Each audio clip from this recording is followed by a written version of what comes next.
Palestinian Health Minister Maya Al-Kila confirmed that 500 Palestinians were killed in the Al Ahli hospital attack. At the same time, she said that there is also tens and dozens of people that are still in a critical condition. They are suffering from their injuries.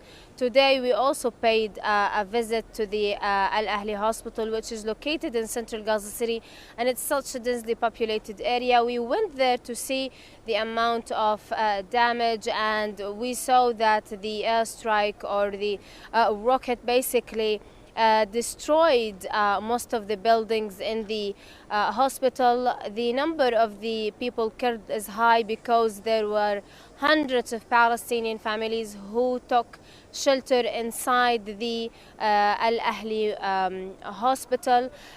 Most of them are women and children. Now we are witnessing Palestinians that they are fleeing from the hospitals. They took the hospitals around the Gaza Strip as a shelter for them. However, now they are afraid and scared to stay here in the hospitals. For example, I saw tens of families fleeing the Al-Aqsa Martyrs Hospital here in Deir al-Balah.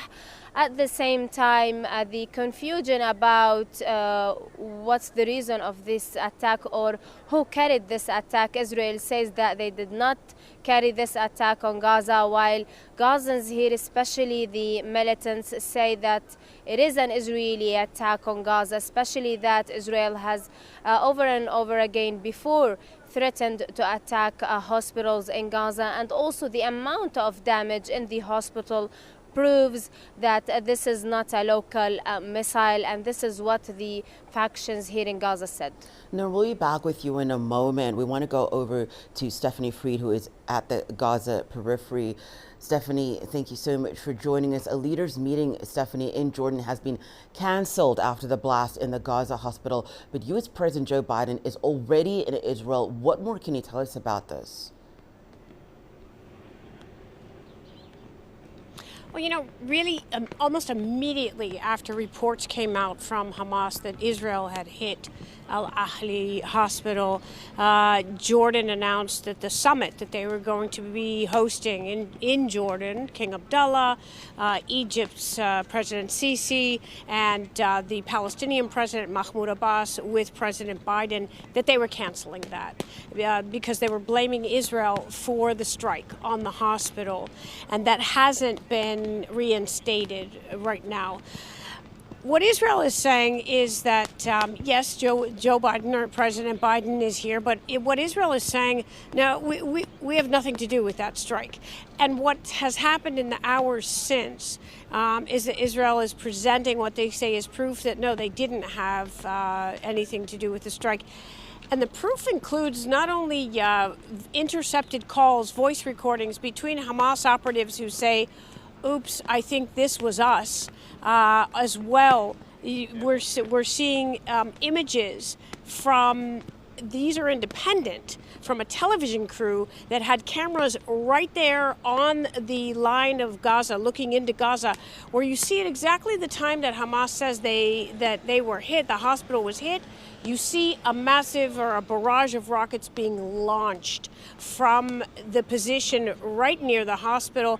And the understanding, what Israel is saying, and President Biden is backing up, is saying that it was an Islamic Jihad rocket that misfired and fell. And also Israel is showing drone images, saying there's no crater. And a hit, a strike by a fighter jet or by artillery, there would be a crater there at the site of the hospital. You don't see that in the drone images. That's what Israel is saying. Now back to President Biden's visit. Yes, he's on the ground for a lightning visit. He's already met with Benjamin Netanyahu, the prime minister. He's already carried out a statement. He as well said, looks like this strike on the hospital was carried out by, quote, the other team.